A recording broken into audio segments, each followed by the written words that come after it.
welcome to My Europe. Today's guest is Annalisa Geraci from Italy. And my name is Lotte Footh. I will be moderating this event today. I'm the manager of the Europe Direct Center in Gütersloh, Germany. Yeah. So before we start with the topic of Italy, I just want to mention a few words about this event, because this is not a one-time event. This is an event series. So maybe you have already joined us in the past couple of months to listen to other people from other countries out of Europe. And yeah, it's an interactive digital event. So we invite young people from European countries to introduce their country. And it takes place at each fourth Wednesday a month. So you can already write down the next event. It's going to be on the 26th of October to La Reunion. So we would love to see you back then. And then on this point, also a big shout out to all the organizations who support this event series. There are the Europe Direct Centers of Belgium, in Gütersloh, Aachen, Dortmund, Duisburg, and Essen, and also the AEG Aachen, the Institut Français Aachen, and the IEF NRW, and the Karlspreis Stiftung and Academy. So thanks to all the partners who make this event series such a good success. Yeah, and as I mentioned, this is a digital event series which is interactive. So you guys are open to join our discussions. So we have opened the Q&A tool in Zoom. You should see it on the bottom here right next to the arrow. And there you can type questions in you have regarding Italy to Annalisa. And I will pick up your questions whenever they fit into our talk. So yeah, I encourage you to use that. So we have an interesting and interactive evening today. Yes, and then I would like to hand over to our guest today, Annalisa. Yeah, would you like to introduce yourself to the audience? Yeah, thank you, Lotte. Thank you, Europe Direct, for the invitation here and to speak for Europe, for people in Europe about Italy. So I start with my presentation. I can see my PowerPoint. Yeah, would you? Thank you. Yeah, I will start it right now. Maybe you can say some sentences about you, where you're from Italy, or how old are you, and then I'll open the presentation. No, because I put this in the presentation. Ah, okay. Oh, wait. Oh, sorry. I will start it right now. Give me a second. One moment. Here it should be. Thank you. Okay. So can you see it? Yeah. Nice. Thank you. Then let's start. So Italy, let's discover Italy together. Some information about me. The second slide, thank you. I live in Abruzzo region. That is one of Italy's central southern region in Italy. We have in Italy northern region, central region, and southern region. I live in Abruzzo region, near Rome, about 2 hours.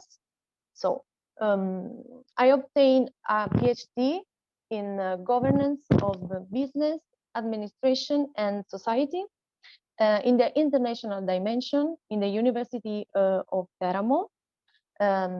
University of Teramo is given in the Abruzzo region, and I studied in this university with the Faculty of Political Science.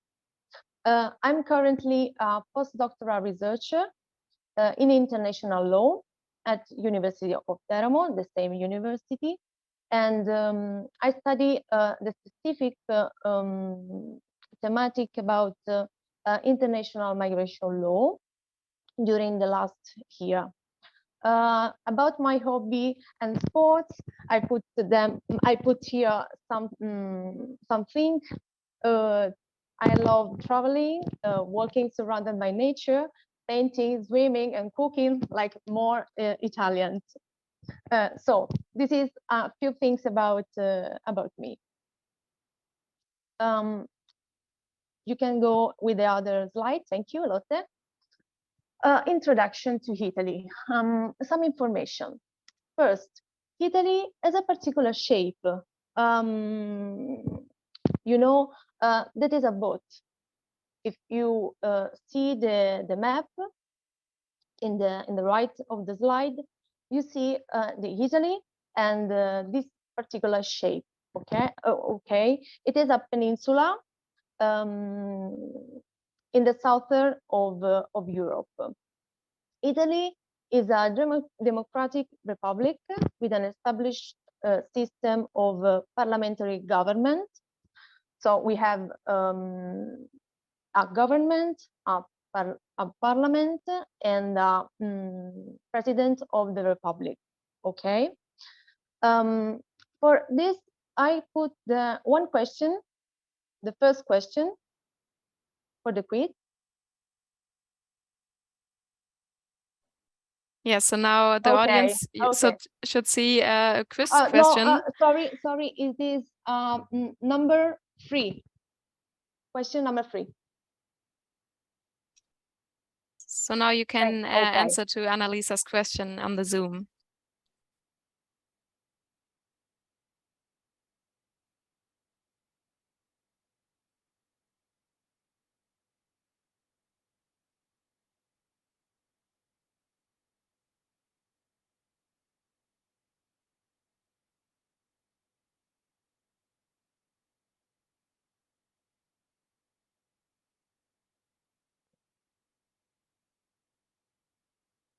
So let's see, do we have a result we can see? Yeah, there we go. Okay. Here you go.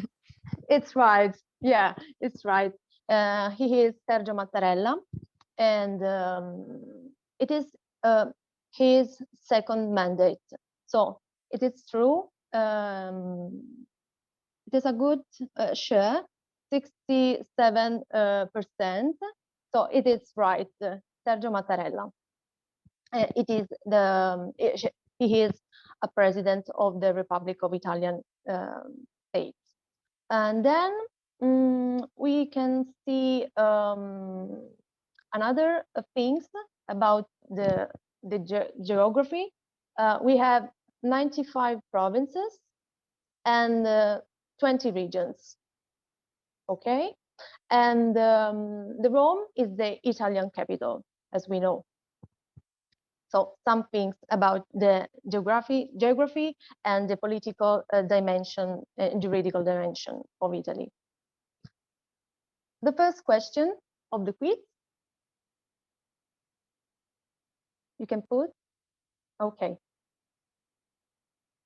How many kings of Rome were there?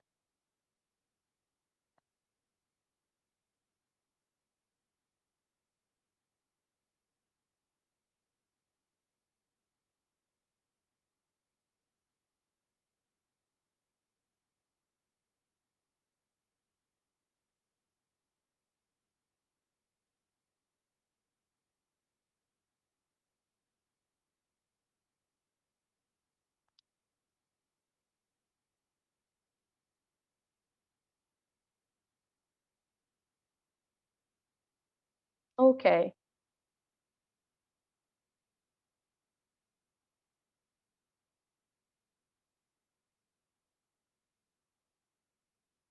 Perfect.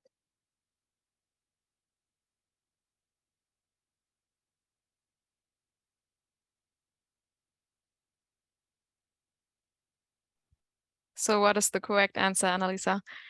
Sorry, the last one, seven king.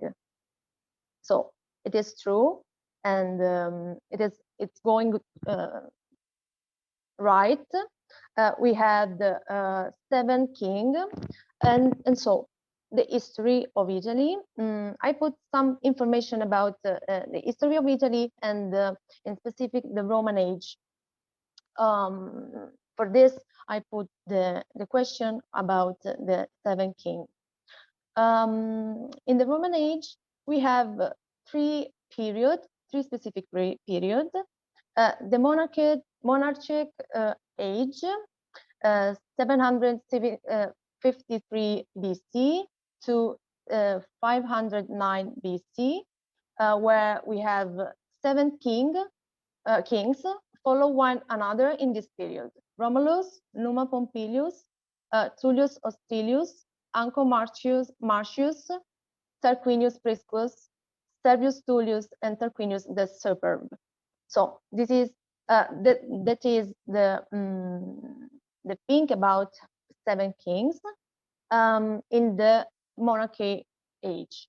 The second period was the Republic age, from 509 BC to 227 BC. This age was characterized by the primary role of the Senate in the government of Rome. During the Republic age, Rome expanded into Italy and in the Mediterranean Sea, and the crisis of the Republic era opened with the clash between populares and optimates that were parties within the Republic government of Rome.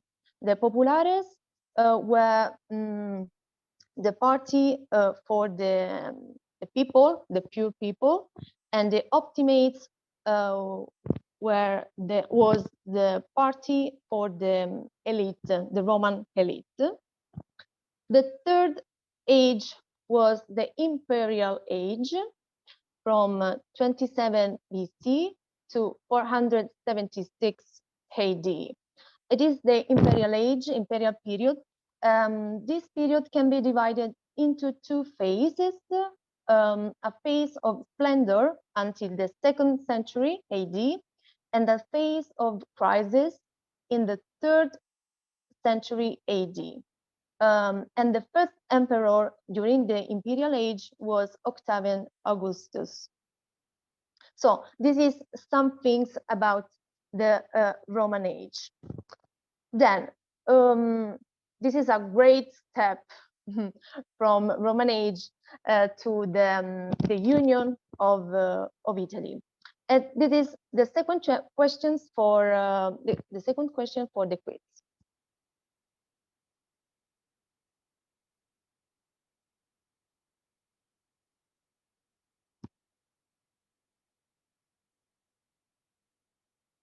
So now you can have the choice to the question, when did Italy become a single nation? Was it 4050 and 700 or 861? So make your best guess as long as the quiz is on. And then Annalisa will present us the correct answer very soon when we see the results.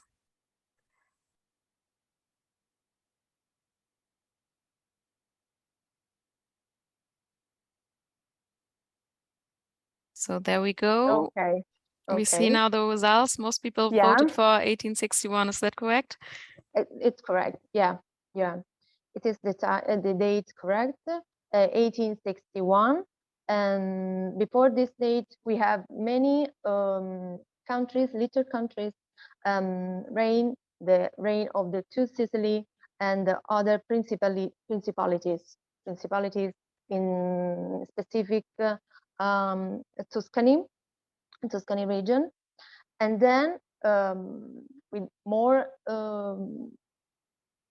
steps, we can arrive in the unity of Italy in 1861. So this is another things, a little pearls about the history of Italy. We can go. We can follow the slide. Lotte? Yeah, this one, you see it? Okay.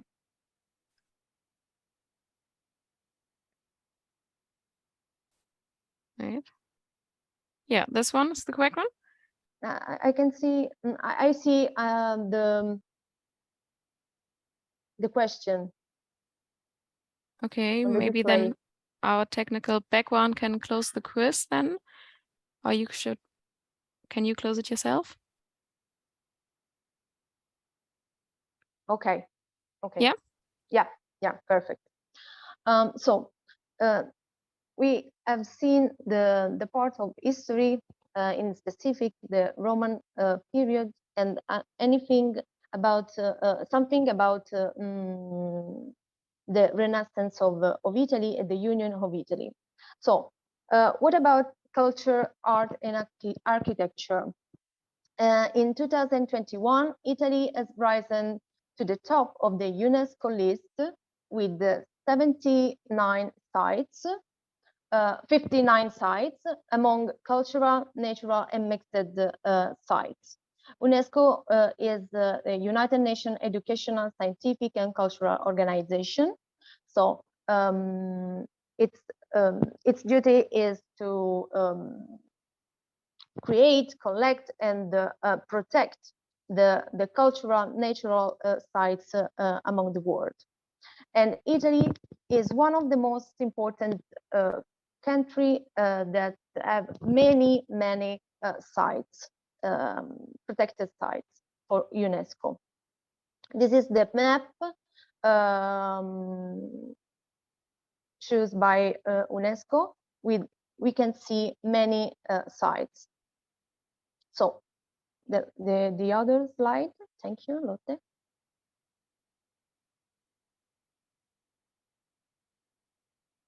Okay, I can put in the following slide some sites about UNESCO, Italian sites of UNESCO. The first church and Dominican convent of Santa Maria delle Grazie, with the Last Supper by Leonardo da Vinci. You know, we can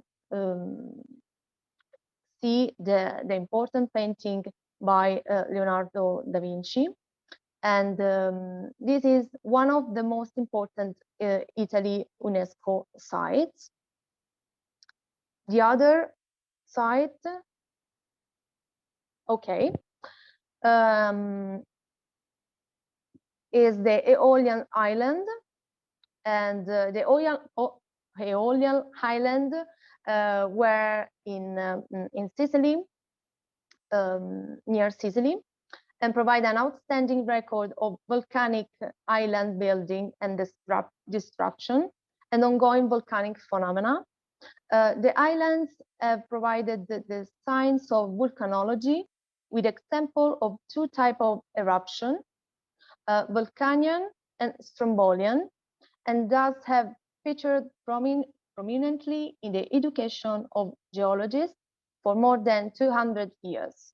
The site continues to enrich the field of volcanology, so it is really important, like a cultural and more natural site for UNESCO, the Aeolian Island. We can go on the other slide. Okay. Another site is the archaeological area of Agrigento, founded as a Greek colony in the 10th century BC. Agrigento became one of the leading cities in the Mediterranean world, and its supremacy and pride are demonstrated by the remains of the magnificent Doric temples, as you can see, that dominate the ancient town, much of which still lies intact under today's fields and orchards. Selected excavated areas through lights on the later Hellenistic Roman town and the burial practices of its early Christian inhabitants. So we can see the archaeological area. It is really important and famous in Italy, this area, and in specific in the southern Italy.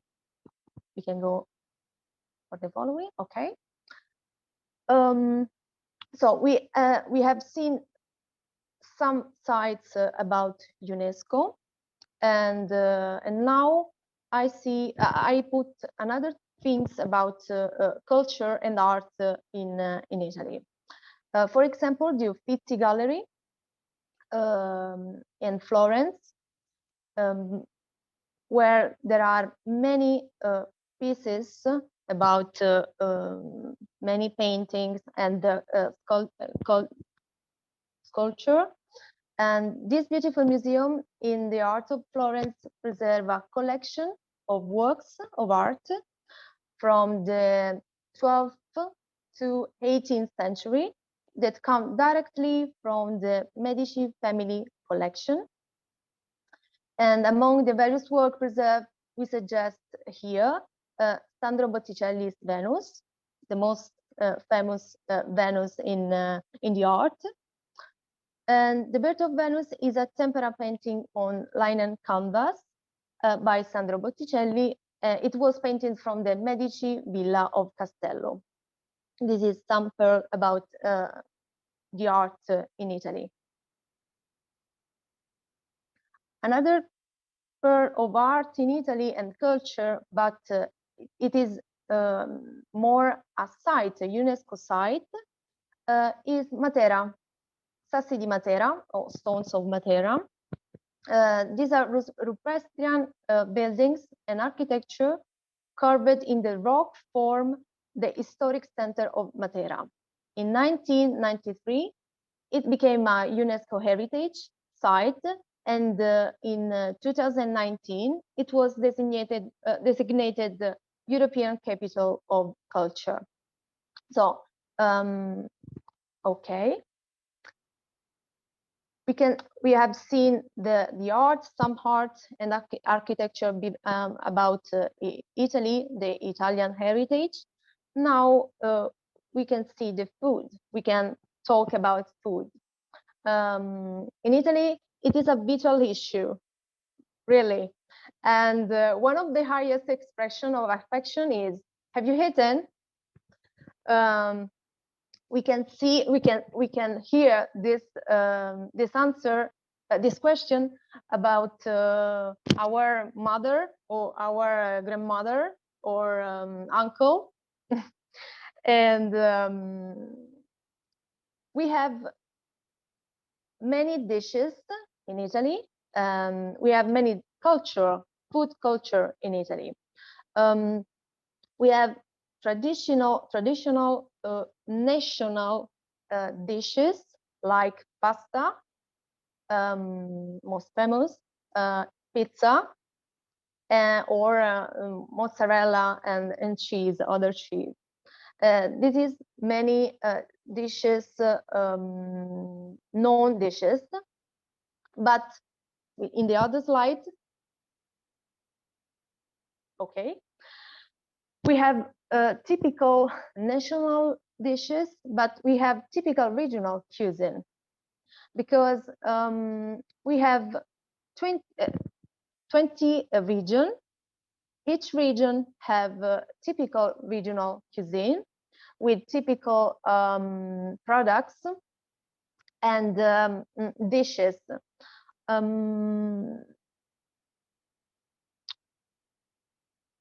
We talk about food in Italy. Food, emotions connected to it, even where we are at the table. We talk about food during the eating. This may appear strange on the outside, perhaps excessive, but there is no need to worry. We too, when we are at the table and talking about food, ask ourselves, how did we come to talk about food while we are eating? The truth is that we like it. It makes us feel good to remember the moments and situations, even through the description of dishes, or the way our mother, grandmother, or someone close to us processed it. So we talking about dishes. How can process these dishes during the during the eating, during the lunch, during the dinner, always, even in the table. Food is for Italians the sharing of memories, really, emotions, the sharing of recipes, or the occasion for challenges, even. For example, let's see who prepares carbonara better. That's the challenge. Italy food is usually associated with some of the most famous dishes: pasta, pizza, Parmesan cheese, mozzarella. These are actually national dishes, as I said before. But the thing that you may know less about, unless you have been to Italy, is that each region has its own traditional cuisine, influenced by past dominations and made purely or local products, purely and local products. We have typical dishes, among others, such as in the Abruzzo region, for example, as you can see in the slide. The first, arrosticini, that is sheep meat, pit and roasted and barbecued. So it's a meat, a sheep meat. Or other cheese called pecorino, is a specific and hard cheese produced in the Abruzzo region. And always, also in the Abruzzo region, we have mainly three type of grape varieties: pecorino, Montepulciano, and Cerasuolo. Pecorino is white, Montepulciano is red, and Cerasuolo is rosé. So we have national dishes. We can know pizza, pasta, but for me it was really important, and now it is important to specify that we have national food, but typical regional food. Any region have products and food and dishes with the particular things. Okay, we can go the other slide. Okay, even in the food dimension, I put in this slide one concept about Mediterranean diet. We can know the Mediterranean diet has always been considered one of the healthiest diets in the world. Several international studies have shown over the years that the diet followed by people living in the Mediterranean areas allows them to live well and longer because it allows them to eat in a balanced and complete way. But there is more. The Mediterranean diet is also an excellent healthy of the figure. At the basis of the Mediterranean diet are foods like vegetable origins that include grains, vegetables, pulse, and fruits.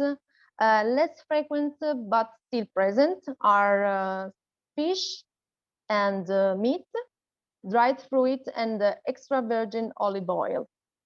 So this is interesting about the lifestyle and the diet about Italian and the Mediterranean diet. For the longevity, I can see, and I think I read one study with Professor Longo that studied the longevity about Sardinia people in the region of Sardinia, Italy, that follow the Mediterranean diet. So it is really important to speak about this typical diet for us, for our health, and for the globe, because it is really sustainable, because we can't meet many fish or meat, but we can and we eat many legumes and other cereals and other things. We can go in the other slide. Thank you, Lotte. Okay, the dimension of the fun fact. The first fun fact, Italy is one of the Western Europe's youngest country. Why? Because as we can see before, Italy has one of the Europe's longest history, but only being a country unity since 1861. In Roman times, Italy as a single entity. It then divided into a collection of sovereignty states and principalities, and remained that way until 1861. And the long history of individuality is why the country today has such a wide range of cultural variation and food variation, as we can see before. The second fun fact, okay, Italy's last king ruled for just 36 days. Italy was a dictatorship until 1945, although it also had a royal family until 1946. After the World War II, the country voted to become a republic, and the King Umberto II only ruled from 9 May to 12 June in 1946. He ended his day exiled in Portugal, and he is known in Italy as the May King because he ruled from 9 May to 12 June in 1946. We can go in okay, thank you. The third fun fact, Italy flag is green, white, and red. Italy flag represents hope, faith, and charity. Green is hope, white denotes faith, and red is the color of the charity. It was inspired by the French flag. It's often called il tricolore, for the tricolor, tricolore in Italian. Okay, the Trevi Fountain. Tourists threw 1 million into Trevi Fountain each year. Toss a coin in the Trevi, we will return to Rome. That's the legend. Tourists toss around 3,000 a day, 3,000 euro a day into the fountain. This amounts about 1 million euro every year, which is all donated to charity. This is the really fun fact. The other, the next, okay. Okay. This is the other fun fact about the masterpiece of Shakespeare.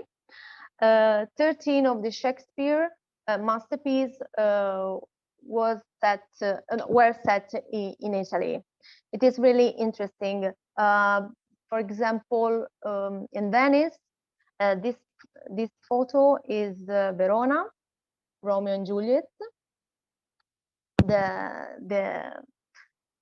The introduction is in the district of Verona, so it was set in Italy. And the other fun fact, we can go. Okay. The Sistine Chapel welcomes over 20,000 visitors every day. Sistine Chapel, Michelangelo completed the Sistine Chapel sailing in 1512, and today the Sistine Chapel is one of the most important visited monuments. It's also the official residence of the Pope, as well as the site of the Papal Conclave, the reunion for the election of the Pope. So this is the other fun fact. We can go with the other slide.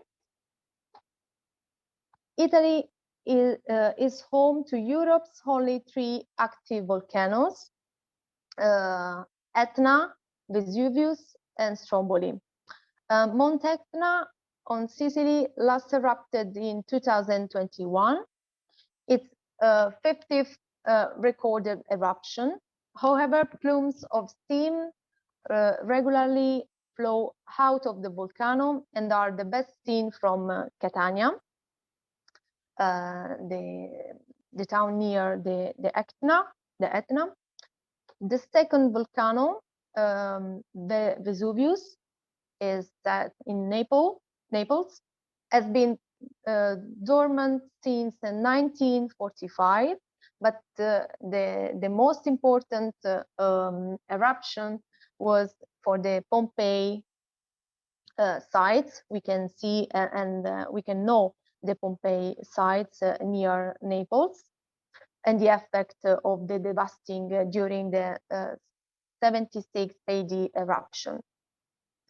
The other volcano is Stromboli. That is an island near Sicily. This is an island of Sicily. Is another active Italian volcano. It's on a small island near Sicily. If you plan to visit, check current activity, because it's really active as a volcano, and you can go with experienced guide. Okay. The other fun fact: the Vatican City is the world's smallest country. The Vatican City in Rome covered just 1,000 acres. In 1929, it became a sovereign nation, and the Pope is the officially head of the states. We can go, okay, and the other fun fact. 14 billion espressos are consumed in Italy each year. We consume really many coffee every day. Not coffee as American coffee, but espresso coffee. And you can drink espresso anytime in Italy, but it's unspoken rule that you don't order cappuccino after 11 a.m. in Italy. Cappuccino is also only for breakfast, not then lunch or in the afternoon, no. But the coffee, yeah, the coffee every day, anytime, espresso coffee. So do you tend to make your own coffee at home, or do you go out to cafes? In home and bar, always espresso. We have in the house mocha, that is in the figure, or other machine like Nespresso or other other machine, coffee machine. Okay. Something about the cliché. The Italian people. The first, Italy is pizza, pasta, and mandolino. Probably more for the other side of the Atlantic Ocean. In films, we are often portrayed in a funny way We only think about food and music. We sing. We're singing every day, but it's not in this way. Yeah, we have many. We are many enthusiastic, but Italian people is not pizza, pasta, and mandolino. The second cliche: we don't work a lot. We take things slowly, like dolce far niente. We actually like to take time off from everything, but Italians work like everyone else. They definitely like to enjoy life when they can. So we work a lot, but it's really right that we are really happy to join with other people and create fun, party, and other things. The third point is that everyone dresses smart and fashionably. It's not true.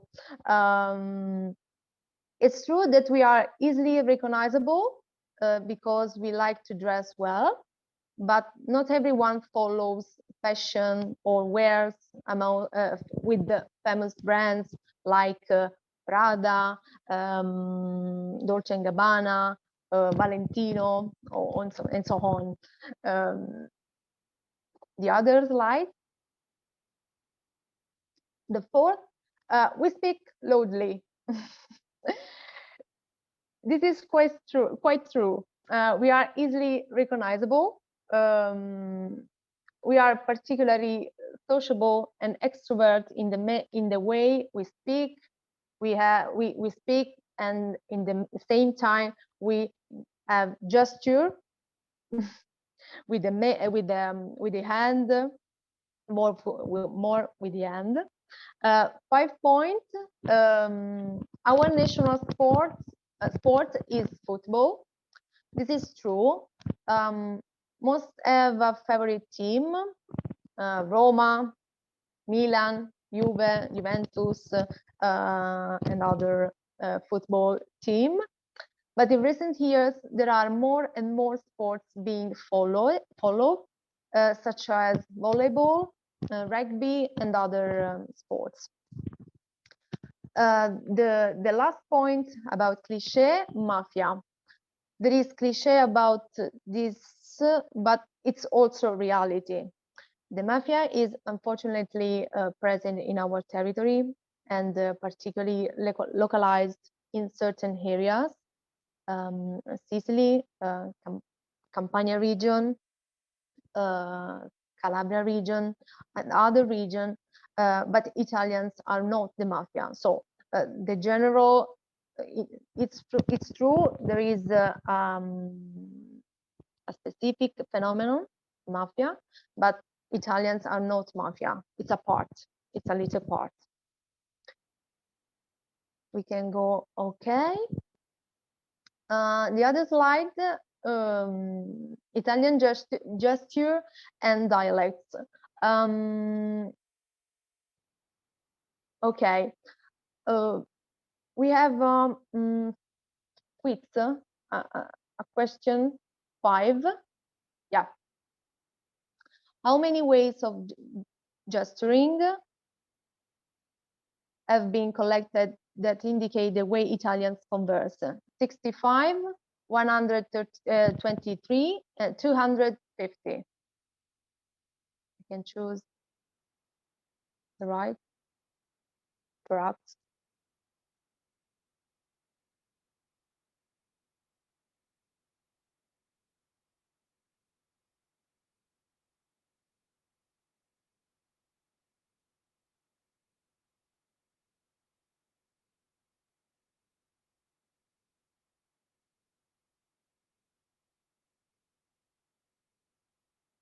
It's true. Yeah.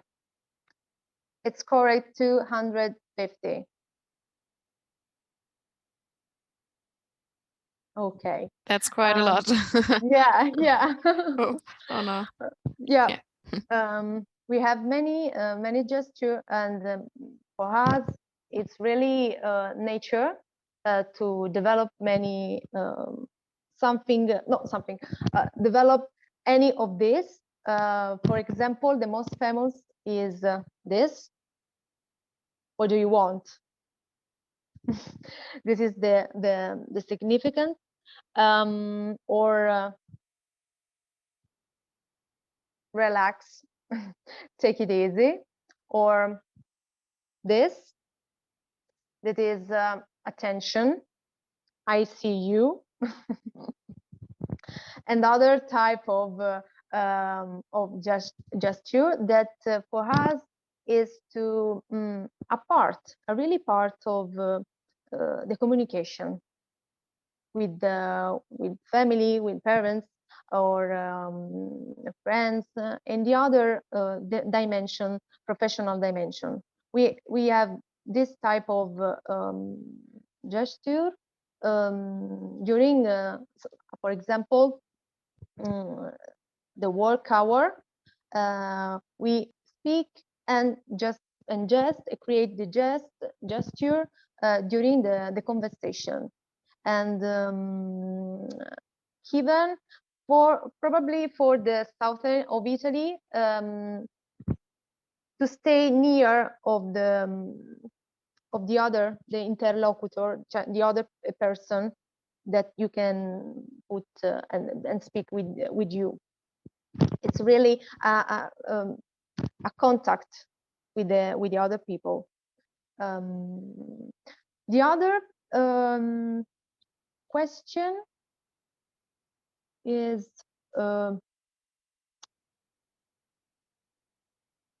okay, the 5.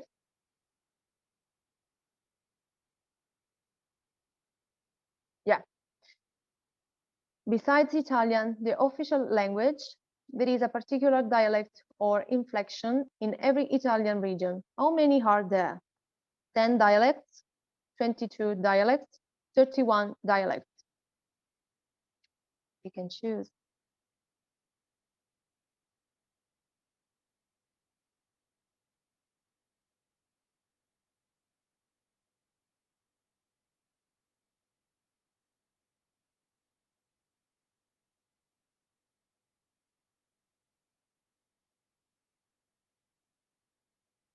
Okay. No, the correct answer is 31 dialect, nor 22. 31. We have 31 dialects for the region, 21 region, 31 dialects. So we have many dialects about that, more dialects than region. Also in Abruzzo region, my region, we have a dialect, and from a province to another province, we have some differences. We can understand, but in the other words or conversion, we can't understand. Who can I see, or what do you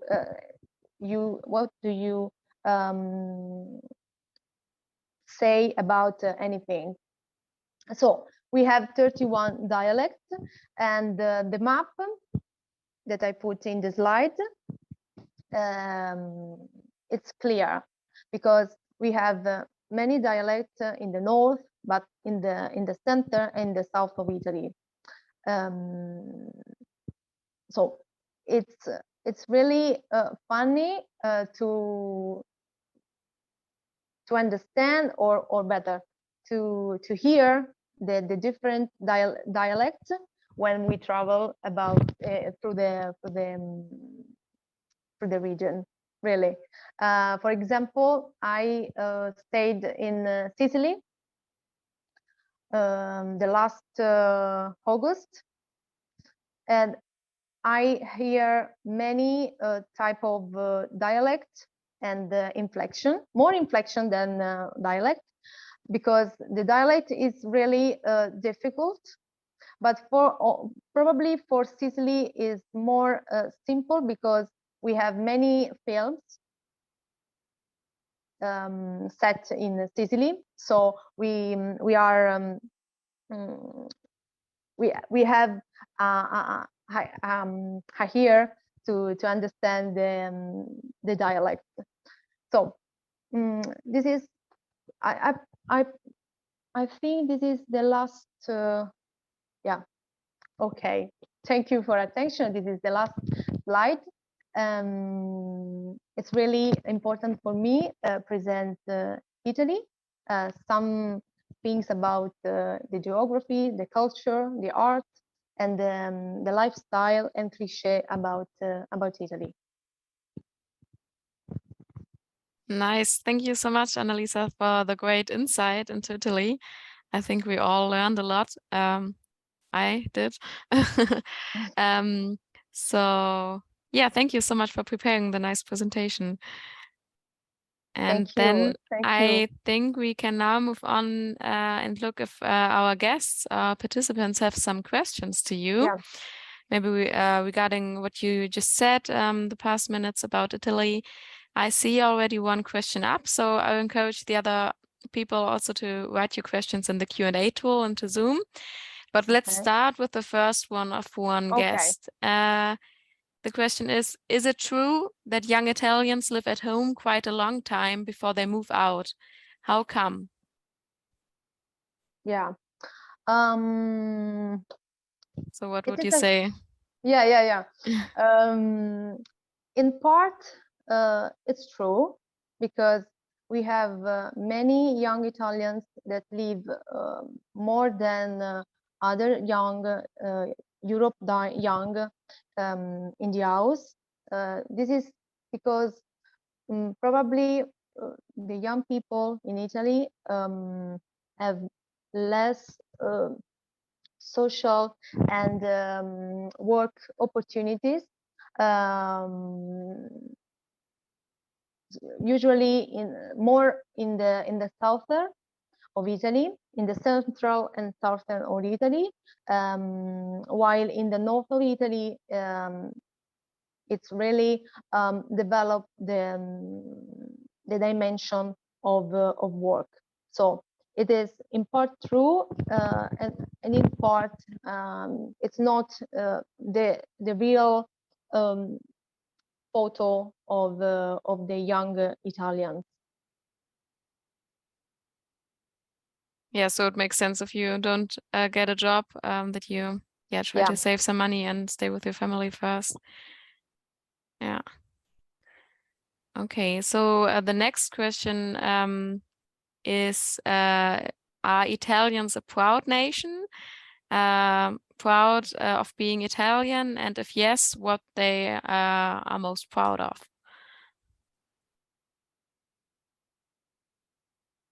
I don't understand. Sorry, Lotte. Oh, the question was if Italians are a proud nation, if you would say so, and proud in being Italian, and if yes, what Italians are most proud of. Okay. Yeah, I think, it is a proud nation, more for the history, the architecture, and the art, so the culture of Italy. We are proud of our story, our artist, our personality during the history. Yeah, but we are also interesting about the other culture.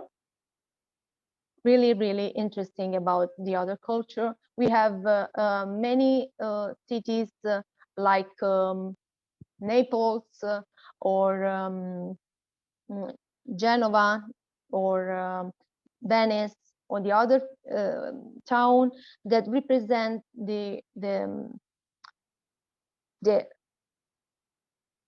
really impact or better the spirit of create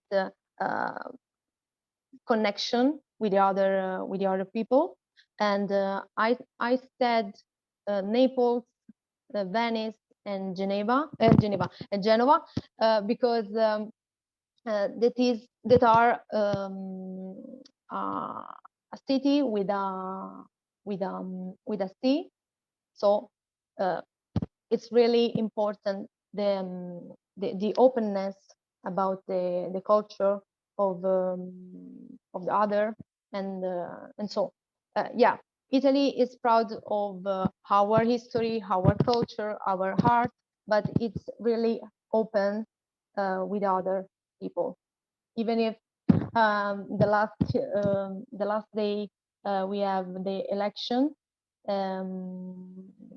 and the victory of the right, and so we have the majority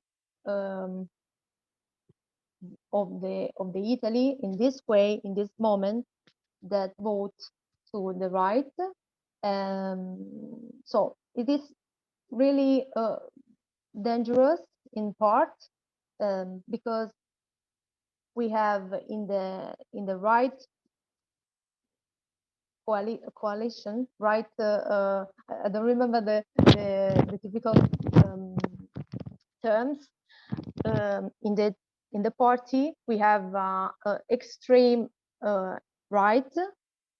So it's really probably it's not simple, but we have in the same coalition the liberal right. So it is, for me and for the other people, Italian people, a moment, particular moment, but in specific for me, because I studied migration. So we saw the particular perspective of the extreme right about the migration, and so it's really difficult for us this moment, but okay, the election create a majority. We can see in the following month, which are our destiny, or we are in the position, our position is represented, but it's not the collective representation of the nation. Okay, nice. Thank you for answering that. I was just about to mention the election. Yeah. So maybe when we are at the topic of election, maybe the question how popular the European Union is. That's a question one of the audience asked. And do Italians support the membership of the European Union? What do you think towards that?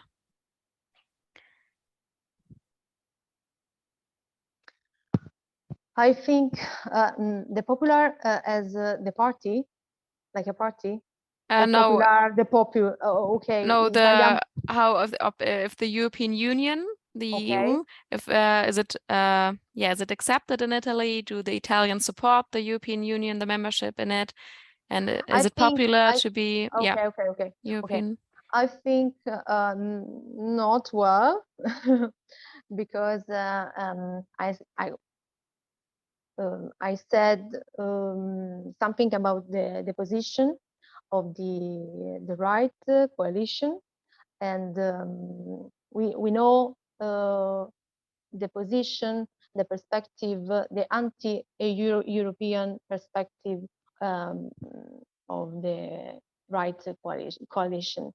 It is really difficult for me now explain this, because it's difficult. It's difficult because we are in the European Union. We can do many things with the European Union, and but there are many countries like now Italy that put European Union in a difficult dimension. So it's true. I think European Union is not really happy for the last election. Yeah, I think so too. We're gonna see how it Yeah. will develop the next couple of years, but yeah, not good signs toward the European thought. Yeah. So do you have any idea how maybe the European Union could get more, or the European thought idea could get more popular or understood in Italy? I think that in Italy we have many parts of people that support European Union. I think the last Prime Minister Draghi, that was the BC the president of the BCE. So we have a great part that think and support European Union, but probably the risk or the problem, the question about European Union is the membership, because we have the European Union, we have a founder country, we have many countries, but we don't have usually a great cooperation. Okay. I think that, and we have a policy that go well. I think like economic policy or other type of policy in the economic dimension, but is that is a lack of policy or a better cooperated policy in social and other dimension for the country. So this is for me the lack of European Union, but I'm a really supported European Union people. So yeah, it's really difficult for me to explain and to give you a photo of Italy more in the last election. Yeah. So your main topic is migration right now, and also your research focus. So I don't know, maybe you can explain us a little bit about that. I mean, I migration don't is. know. I developed more the part of Italy because I think that migration policy could be too difficult for technical terminology. So I developed a presentation without the last policy of migration. But if you want, I can talk about something. Yeah, maybe just to mention just a couple of few Oh, okay, okay, sentences. I mean, okay. you don't have to dig into too deep, but maybe Okay, how the okay. current situation regarding migration Yeah. is in Italy right now. I mean, because that's probably, I guess, a big European topic, which Italy Yeah, Italian people have a strong opinion on, I could imagine. yeah. It's really difficult because in 2015 we have in the European Union a great crisis, migration crisis, with arriving of migrant and asylum seekers from the Mediterranean route and Oriental route. And it was a specific moment, a turning point, because the European Union in 2015, 2016 developed different type of law, but the specific initiatives, okay, the specific initiatives, legislative initiatives in the 2017 and 2018 were blocked, stopped, because in the European Union haven't the cooperative through the country, in specific the eastern country, Hungary, Poland, and I don't know how can I see in English, Republika Czech, Czech Republic. Yeah. Okay. And the other type of country in the east of Europe that create a wall through the approval of approve the initiative about the improvement of policy migration. In specific, the divergence was created on the principle of solidarity. In the Article 80 of the Treaty functioning of the European Union, and the Article 78, two articles that we said has the specific policy of migration, and in the specific the policy of asylum, so the protection, the international protection of migrants who are in need of protection. This is a really problem, because this creates a stop, and then we have we can see the lack of European Union with the externalization of the migration. We can see the Turkey and the specific role of Turkey during the migrant crisis in 2015 and 2016.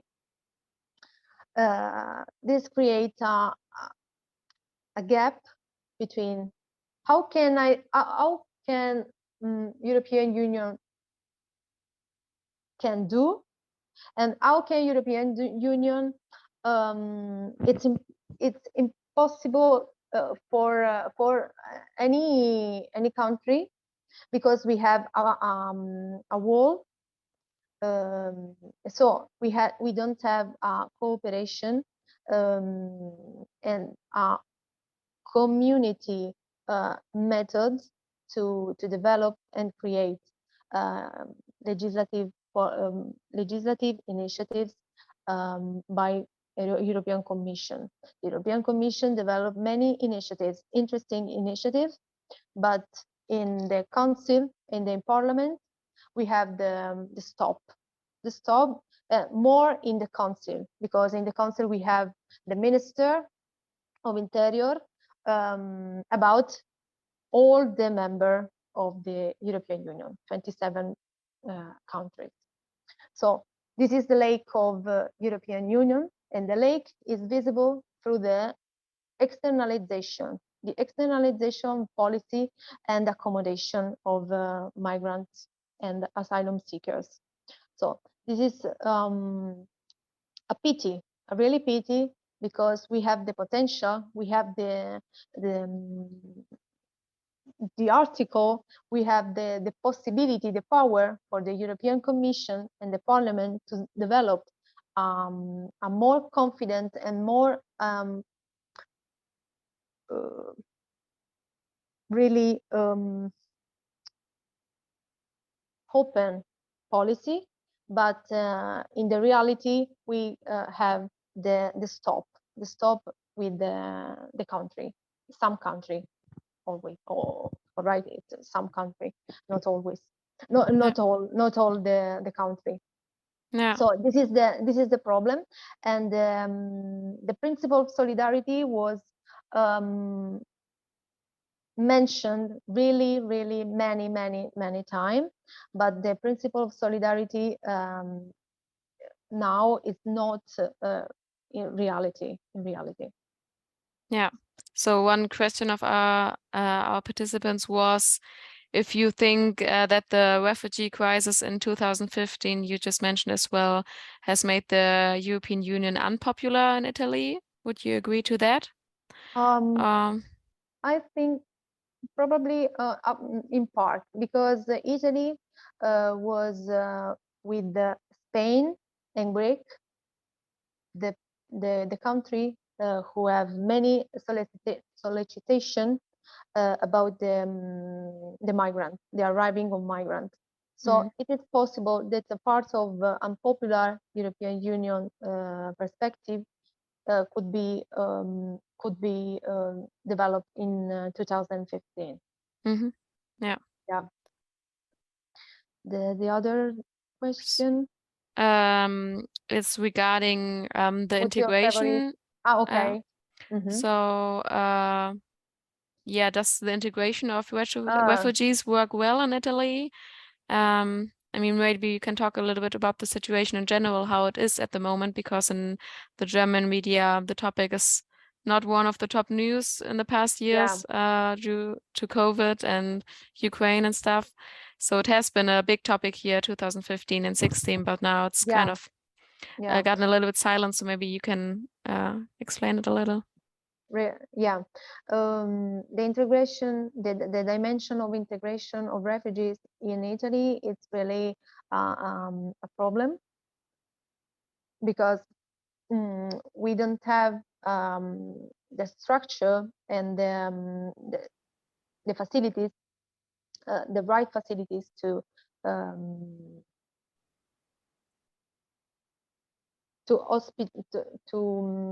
guest the migrant, and this create the really ghetto in the facilities, in the specific facilities, in particular in Sicily, Lampedusa. It's island, famous island, because when they arrive in Italy, the arriving of migrants is always or something in Lampedusa, and there is really a difficult dimension of integration. Yeah, it's difficult. It's difficult. We have the lakes about integration and to support the migrant in the, for example, the asylum that have many rights. It is really difficult for the Italian develop great facilities and a structure for integration. Yeah, it's difficult. So this creates creates more difficult and more xenophobia, because we have the little center where we have migrant and asylum seekers, and we don't have for us for them possibility to work or to do other things. It's difficult. Yeah. We have many lakes in the integration policy. Yeah. So what do you think with the new parliament now after the election? What do you expect for development? Another question? No, sorry. A joke. I don't know. It's really a problem because probably we can go no better. No. We have law, national law, European law, international law that protect this individual, these people. but it's really difficult atmosphere in Italy. So I don't know. I think it's a problem, and I think will go not better than now. Yeah. Yeah, I'm honest. Yeah. Yeah. I don't even know what more to say because there are, not so good looks in the No. future. We can just, I don't know what to do. Hope that it's not going that worse as There we is expect.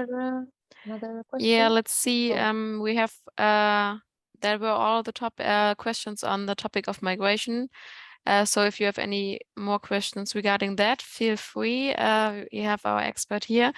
But we have one more question, so we will make a big topic change now from a very hard and complex I see. and sad I saw. topic to a very easy topic. Yeah. Annalisa, what's your favorite Italian food, or what's your favorite of Italian food, especially your favorite from your region, Abruzzo? It's really difficult, but I think pizza. Pizza? Pizza, yeah. Okay. It's a really comfort food. Yeah. And do you have a special favorite one? The classic margherita, Yeah. Okay. I would agree on that. tomato and mozzarella. Yeah. Yeah. Nice. So what do you in Italy think about, the non-Italian pizzas, like the American pizza? No. It's like a no-go, isn't it? Yeah. It's not a pizza. Yeah. It's a melting pot, of food Yeah. on a disc. Yeah.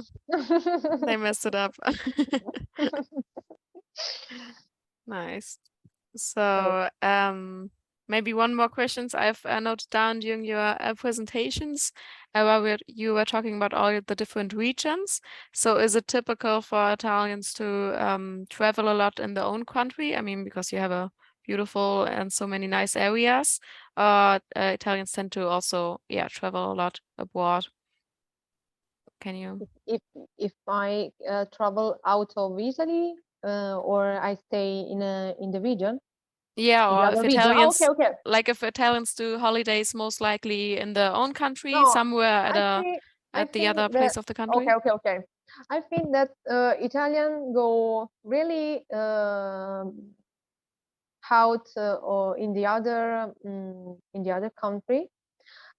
When I travel, I met ever Italians in the other places, and we are traveling population, really traveling population. So we are really interesting about the other culture, and other country. Yeah, Yeah, nice. we love traveling outside Italy, in Italy, and outside Italy. Yeah, both. Yeah, Yeah, nice. I mean, you have so many beautiful places, so you can see a lot also in Italy. But yeah, that's the advantage of Europe. You don't have to go that far to Okay. see another culture. Nice. Then Okay. I don't see any more questions from our participants. Mhm. And I would say we've talked for almost 1.5 hours now. So I would, go on over to close the event right now. Okay. Annalisa, if you have anything else to tell us about Italy, what comes into your mind, or to the participants, if you have any more questions to Annalisa, feel free to ask them now before we close. So Annalisa, is there Yeah. anything more you want to add? No, I say only to thank you and the organization, the staff of European Direct, because it's really an experience for me to stay here and to um, speak about Italians, even the problem of Italian policy and the European Union policy. It's really a pleasure to stay here. Thank Yes, you. nice. Thank you so much for making such an effort to prepare everything and to tell us so much about Italy. That was very, very interesting. Thank you. And Thank you. yeah, thanks for participating. And then I would say enjoy your evening. And to the participants, maybe see you next month on the 4th Wednesday of October when we speak about La Reunion. So you can sign up for that. And we will also put this event on YouTube. So if you put in My Europe in YouTube or Europe Direct with it, you should also be able to find this one. Yeah. Thank you. So then have a nice evening and goodbye. Bye. Bye, Lotte. Bye bye. Bye, everyone.